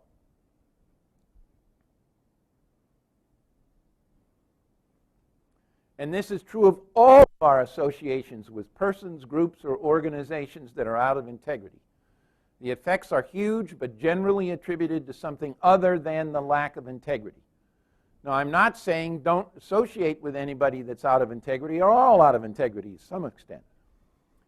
Or don't associate with an organization that's out of integrity. But just understand, if you do, it is going to bring those characteristics into your life and your organization, and you're going to pay a cost for it. So you better estimate what that is and decide whether the benefits of that relationship are worth it, because it is going to cause you trouble. Probability 1. And most of us think, oh, I can deal with X, but I don't have to let that interfere with my life. X might be an organization, X might be a person, X might be a limping car. You can make up your own. Out of integrity behavior is legion. Here's a list, a few examples. As individuals, we regularly make promises and commitments we do not keep, late or non-delivery of tasks. We show up late or not prepared for meetings or don't show up at all. We surreptitiously read documents, answer emails, work on other matters when in meetings. I'm going to expand on this one a little bit. I was an enormous sinner of this. And I tell you, there's major reason for the late delivery of what was Microsoft's last operating system that was so late was the fact that they multi-process all over the thing. So in the CERN board meetings, there are half a dozen of us. We get together 4 or 5 times a year. Up in Vermont or down in Florida on the beach. We pick nice places for it. And it's a 3.5 day meeting. And there's 7 people roughly in the room. And we're all busy people. I mean really busy people. And so in the early days, we were all multi-processing because we're also smart people, you know. So we can do more than one thing. No. And so we're all sitting around the table, and we're multi-processing. And what I began to notice, we began to notice, was, let me make it personal. All kinds of times that I would be multi-processing, working on emails, sending documents, and making agreements, and not paying attention to what was going on, and something would get decided, and I would miss it. And then I would do something, as chairman of the company, that was absolutely inconsistent with that down the road. And there was always some jerk in the company who had screwed things up, and it was never me. Never, ever, ever me. Now, I could see it when Greg did it, or when Ralph did it, or Natalie. And what we finally realized was the cost this was imposing on us was enormous. So we had a rule. We started a rule. Well, this is really hard. So pick up your computer, no multi-processing. Pick up your computer and leave the room. And that's fine. We all know you're gone. And if we need you back, we'll call you. Well, it turns out that was too hard. So we all cheated. Literally, we cheated. And so we began to be aware of the cheating, and the disasters continued to happen. And so then we decided it had to lower the cost. So we said, all right, we have chairs that turn, swivel. So we said, you have to put your computer on your lap, turn and look at the wall, and then do whatever you need to do. And then we all know you're out of the meeting. I didn't say out of integrity. You're out of the meeting. And if we need your attention, we say, Greg or Mike, get back in the meeting. Or we postpone discussion of said issue until you are back in the meeting. That generated enormous improvements in productivity and the lack of huge mistakes. And I'm going to personalize it now, the mistakes that I personally made because I was multi-processing and missed major decisions and facts And I was the guy screwing up the system. No, but I always had somebody to blame. Always. Me? Make a mistake? Air doctor, professor? Yeah, I made a lot. The first times I gave this talk, it was an endowed lecture at Yale. This was a money management firm. And I've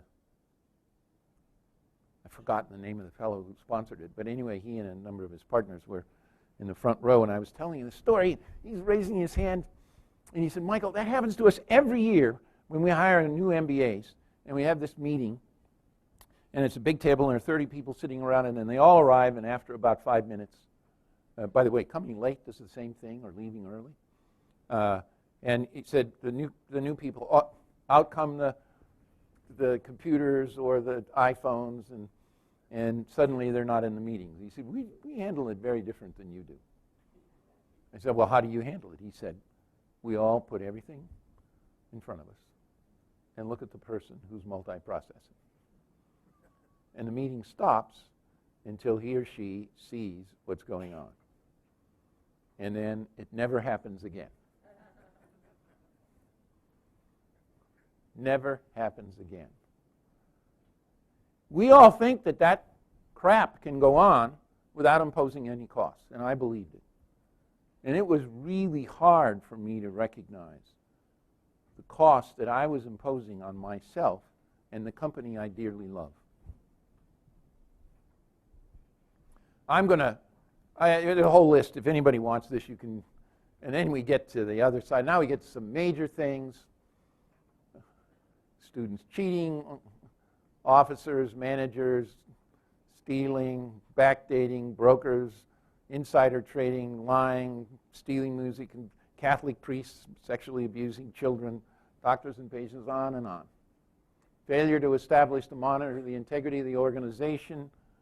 Where are we here? Managing earnings, which is a polite language for lying to the capital markets.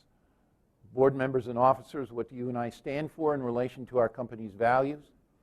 Has the board constituted itself as the company's values? Do we as officers and board members invite others to call us out when we do not honor our word we give to the company? We all err. That is what it is to be human. And you encourage people, if you want to be a man or a woman of integrity, to call you when you're not. And if you recognize it's a mountain for no top, it's an opportunity to learn, because obviously you wouldn't do it if you were knowledgeable about it. And it just changes the world. So people now can say to me, Mike, you're out of integrity. I said, what's new? But I really don't want to be, so tell me, and I'll work on it. Undiscussables in the boardroom and management teams. No system, especially a governance system, can be in integrity if there are issues that cannot be discussed. Yet undiscussables are rampant in virtually all boardrooms and management teams. And it is undiscussable that there are undiscussables. If you want to find out, just try and discuss it. Absolutely out of integrity and creating workability all over the place. These are some clues of out of integrity behavior. Win at any cost. Everyone else is doing it. We've always done it. This is the way this business works. If we don't do it, somebody else will. Nobody's hurt by it. It doesn't matter how it gets done as long as it gets done. It works, so let's not ask too many questions. No one's going to notice. It's legal, but it's too expensive or it takes too much time. All of those are clear hints of out of integrity behavior going on. This is really important, and I've got 6 minutes to get 8 of them done.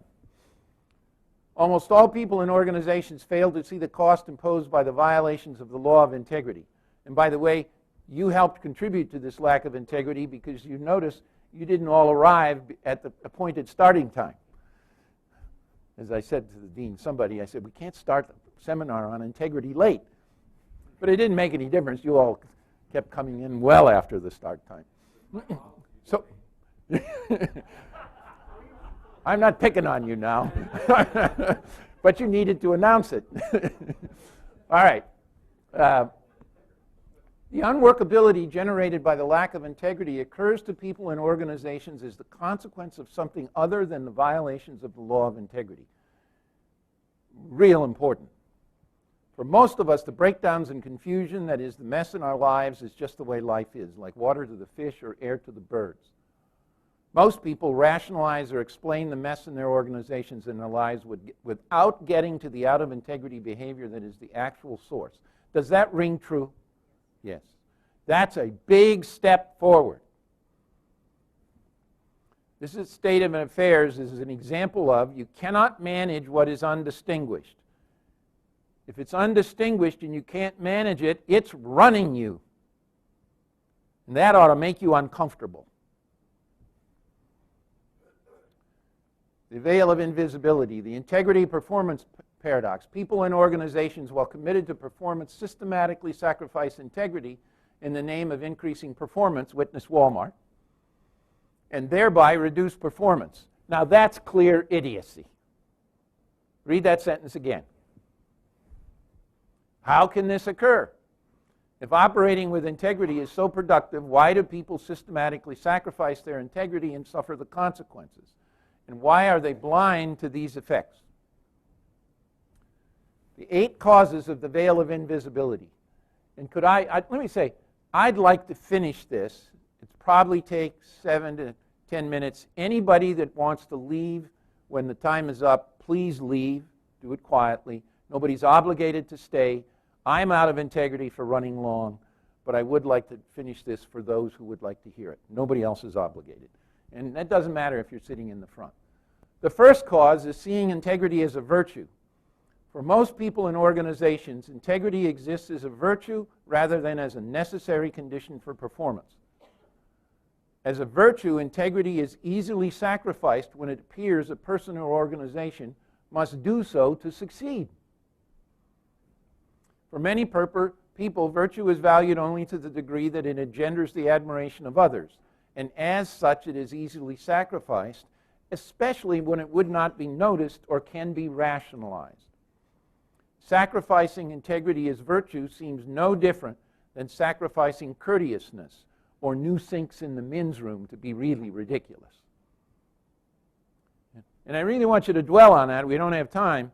But literally, seeing integrity as a virtue is one of the reasons we can't see the effects of out-of-integrity behavior. Number 2, self-deception about our own out-of-integrity behavior. People generally do not see when they're out of integrity. In fact, they are mostly unaware that they have not kept their word. What they see is the reason, rationalization, or excuse for not keeping their word. In fact, people systematically deceive, that is, lie to themselves about who they have been and what they have done. As my colleague Chris Argyris, after 4 decades of studying human nature, concludes, and Chris is one of the smartest guys I know in this domain. Put simply, people consistently act inconsistently, unaware of the contradiction between their espoused theory and their theory in use, between the way they think they are acting and the way they really act, in an article teaching smart people how to learn. Absolutely profound. It applies to every single person in this room, starting with me. And if you think this is not you, you are fooling yourself about fooling yourself. So read the slide again after you download it. Because people cannot see their out-of-integrity behavior, it is impossible for them to see the cause of the unworkability in their lives and organizations, the direct result of their own violations of the law of integrity. Number 3, relating to integrity. Remember, I said this earlier, but I should have started. If you master these 8 factors that create this veil of invisibility, you will be way up the mountain of integrity. Relating to integrity is keeping one's word. The belief that integrity is keeping one's word, period, leaves no way to maintain integrity when it's not possible, or when it is inappropriate, or one simply chooses not to keep one's word. Now, I want you to feel that uneasiness. You feel like you have to keep your word, and you feel uncomfortable by saying you're not going to keep your word, so you don't say anything. And that's what causes all the trouble. And that leads to concealing, not keeping one's word, which adds to the veil of invisibility about the impact of violations of the law of integrity. Not seeing that integrity is a mountain with no top. To the extent that people are aware of integrity and the costs of out-of-integrity behavior, they systematically believe they are in integrity, me, or if not in integrity at any moment, they believe they can put themselves back into integrity and be a person of complete integrity. Actually getting that integrity is a mountain with no top, and therefore we had better learn to enjoy climbing, leaves us as individuals with power. Knowing that we will never get there, opens us up to the tolerance of and an ability to see and deal productively with our own out-of-integrity behavior as well as that of others. It gives you a humanity. When you really see it in yourself, then I can understand, I can really relate to Fran's difficulties. We're all in this boat. We're climbing this darn mountain and it has no top. Number 5, the fear of announcing that you're not going to keep your word.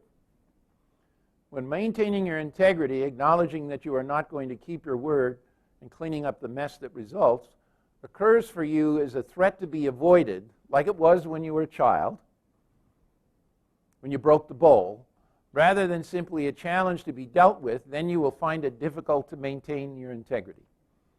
When not keeping their word, most people fear the possibility of looking bad and the consequent loss of power and respect. They choose the apparent short-term gain of avoiding that fear by hiding that they will not keep their word. This conceals the long-term loss caused by violations of the law of integrity. See how this stuff just builds on itself in this vicious knot. Thus, out of fear, we are blinded to and therefore mistakenly forfeit the power and respect that accrues from acknowledging that one will not keep one's word, or that one has not kept one's word. And when you actually get so you can do that and you feel the release that comes from it, from actually being authentic about being an out-of-integrity person, it makes a world of difference in your life. I speak from the first person on this.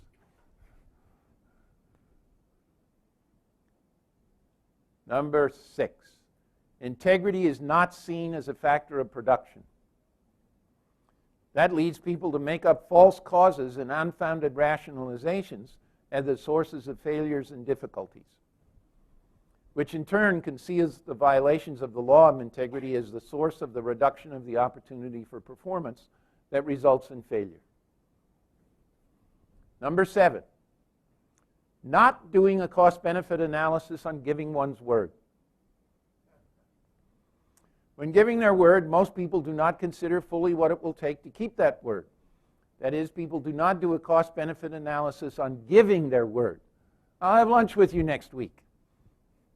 And in fact, when given their word, most people are merely sincere, that is, well-meaning, or placating someone and don't even think about what it will take to keep their word. This failure to do a cost-benefit analysis on giving one's word is nothing more than irresponsible. Every time I or you give our word to somebody, we should be calculating, what is it going to cost me? What do I have to do to keep that word?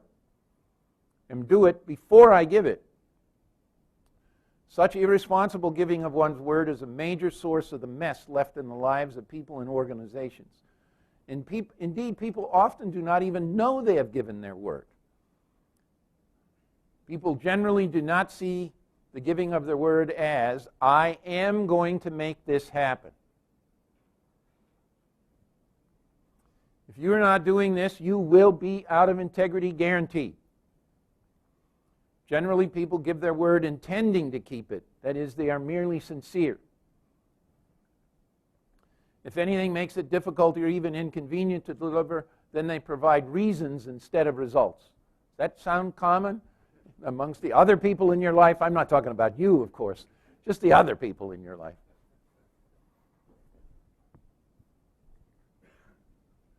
Number 8.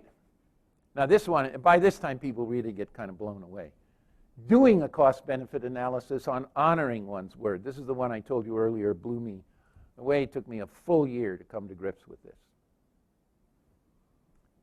People almost universally apply cost-benefit analysis to honoring their word. That was me. Treating integrity as a matter of cost-benefit analysis guarantees you will not be a trustworthy person. Guarantees you will not be a trustworthy person.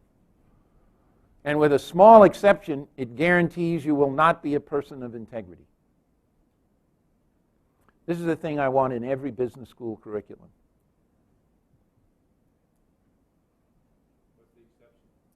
You're going to get it. If I apply cost-benefit analysis to honoring my word, I am either out of integrity to start with because I have not stated the cost-benefit contingency that is in fact part of my word. By not telling you about that contingency, I would have lied to you. Everybody get that? Got to follow the logic here carefully. Or to have integrity, when I give my word, I must say something like the following. This is what took me a year to deal with. I will honor my word when it comes time for me to honor my word if the costs of doing so are less than the benefits. So I just want you to contemplate that, and imagine how if every MBA student we turned out, much less every undergraduate in a university in the world, knew that that's what they had to say.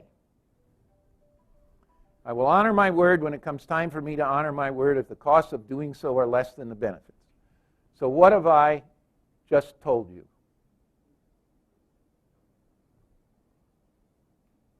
Well, first of all, such a statement, while keeping me in integrity, because I've now given you all the conditions, is unlikely to engender any trust. Why?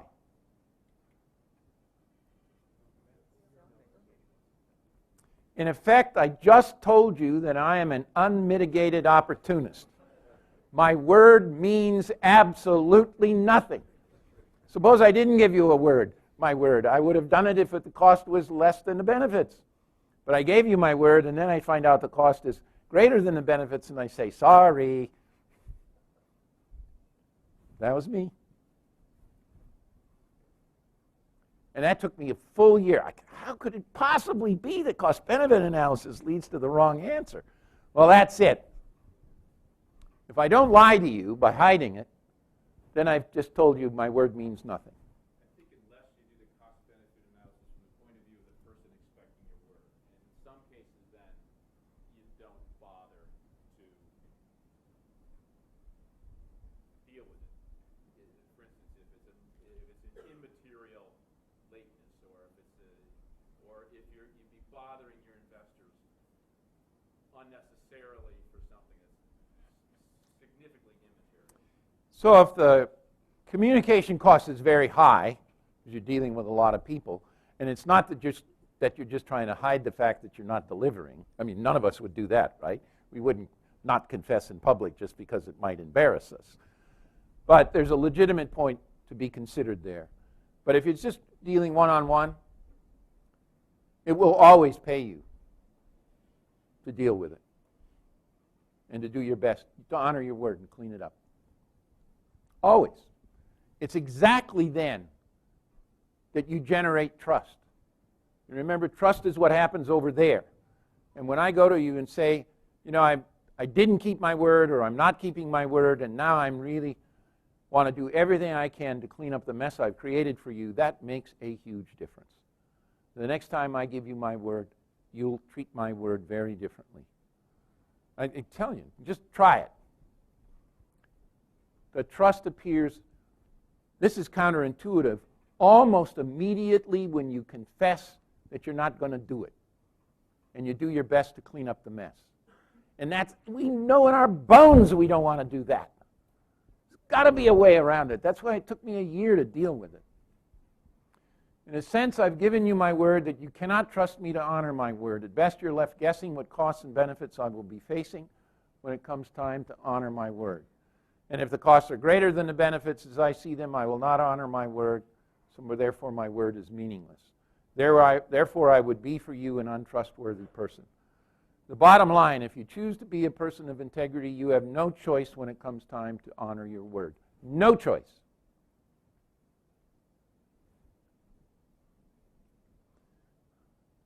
I'm going to skip all of this. You can read it on the slides if you want. We know that. We know that. I will never give my word to two or more things that are mutually inconsistent. And how many times have we done that? This is very important. In a very real sense, being a person of integrity starts with me giving my word to myself. My word to myself that I am a person of integrity. And when I do that, I say to myself, I am going to make this happen when I'm given my word. Not that I'm going to try to make this happen or I hope this will happen. As Jedi Master Yoda says to Luke Skywalker in Star Wars Episode 5, The Empire Strikes Back, by the way, this is from my grandchildren. Do or not do, there is no try. And try is a word you should banish from your vocabulary because it will put you back in integrity with a higher probability. The golden rule versus integrity, I want to take you through this. This is going to make some people mad. Do unto others as you would have them do unto you. A world in which everyone followed the golden rule would be wonderful. However, this rule for action leaves one with no power. One is left depending on the goodwill of others to benefit personally. Moreover, it turns one into a Pollyanna or a patsy that can be easily preyed upon by others. Memory comes to mind of being with a gentleman who had a violent father and a mother who kept getting beaten. And the minister and the family kept advising the mother to turn the other cheek. And she kept getting beaten and beaten. That's not a recipe for survival. You really got to get that. Because it leads to something that's very powerful. In contrast, integrity is something one does for oneself. It's actionable and does not require the cooperation of others. It pays one to behave with integrity even if those around you are not. And everybody tries to justify being out of integrity because they are not. I'm going to say it again. It pays one to behave with integrity even if those around you are not, because those around you will trust you, and that is valuable to you. Even if you're dealing with the mafia. Integrity is privately optimal. I'm going to say that again. Integrity is privately optimal and does not make one into a Pollyanna or a patsy that can be preyed upon. Just because you behave with integrity does not mean that you trust those around you who do not behave with integrity. You are not a Pollyanna or a patsy.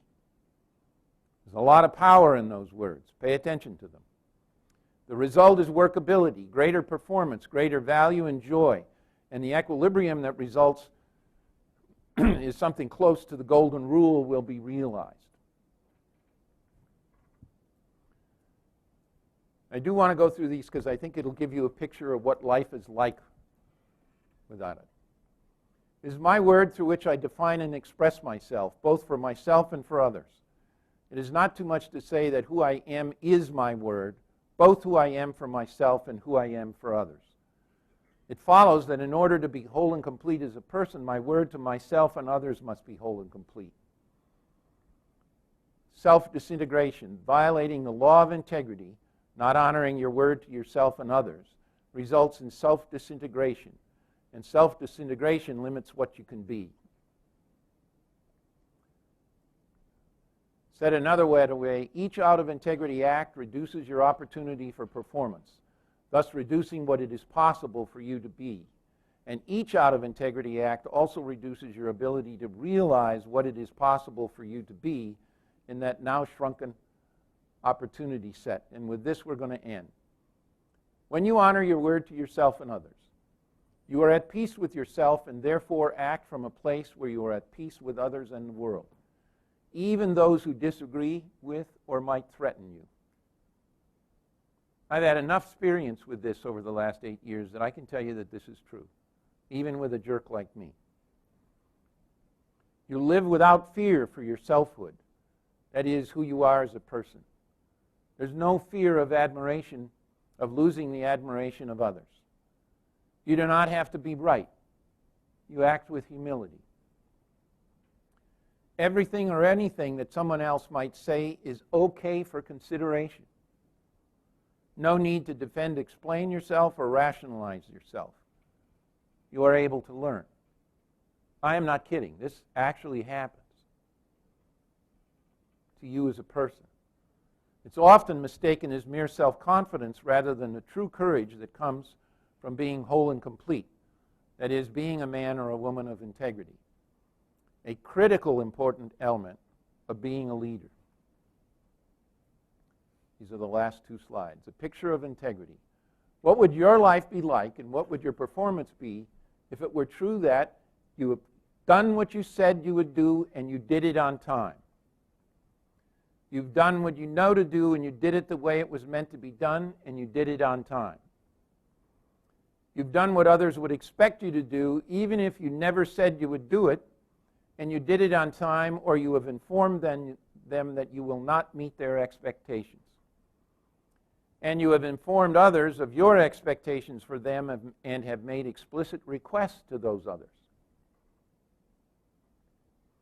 And whenever you realize that you are not going to do any of the foregoing or not going to do it on time, you have said so to everyone who might be impacted, and you did so as soon as you realized that you wouldn't be doing it or wouldn't be doing it on time. And if you were going to do it in the future, you have said by when you would do it.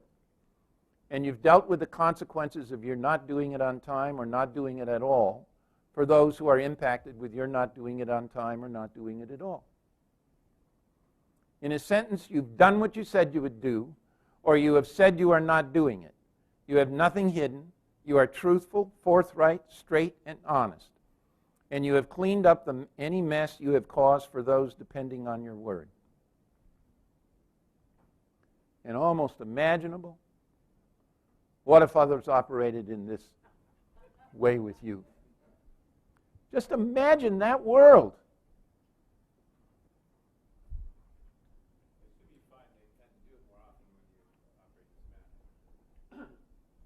It becomes catching. People say, wow, things are working better around here. Maybe I could learn something. By the way, I do have to confess as a last statement, the first major phone call, a 3-hour phone call arranged for the team, me, Werner, and another co-author in those days to work on integrity. He was in London, I was in Sarasota. I missed the whole call. Phone call. Missed the whole call. How's that for being out of integrity? Total waste of time.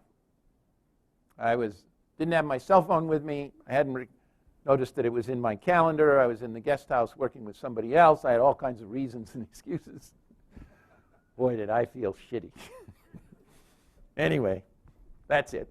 So you all have been terrific. I'm happy to hang around and talk with anybody.